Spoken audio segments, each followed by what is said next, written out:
மின்னல் சொடுக்கு அந்த அரைக்கால் நொடியில் குதிரையும் குதிரை மேல் ஒரு மனிதனும் தெரிகின்றனர்.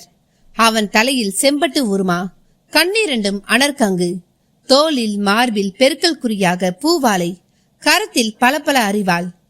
கிளக் கிளக் கிளக். அவன் குதிரை மேல் சிட்டாக பறப்பதை அடுத்த மின்னலாய் அறிய முடிகிறது. ஏய் கருப்புசாமி, சாமியேதான். சாமியே கருப்பா. ஊரே சிரித்து நிற்கும் அந்த நொடி பொழுதில் தேவர் வீடு நீங்கி சாலையில் நடந்து கொண்டிருக்கிறார். கிளார்க் குமாரவேல் நாயக்கரை ஏமாற்றும் முயற்சியில் சாட்சி கையெழுத்து போட்ட துரோகி. அவன் காதிலும் குளம்படி சப்தம் கேட்கிறது.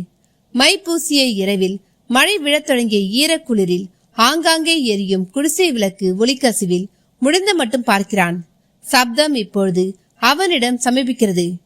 என்ன நண்பர்களே, முழு கதையும் கேட்கணுமா? கதைக்கான லிங்க் டிஸ்கிரிப்ஷன் பாக்ஸ் இல்லைனா கமெண்ட் பாக்ஸ்ல நான் மென்ஷன் பண்றேன். அது கிளிக் பண்ணி முழு கதையும் கேளுங்க.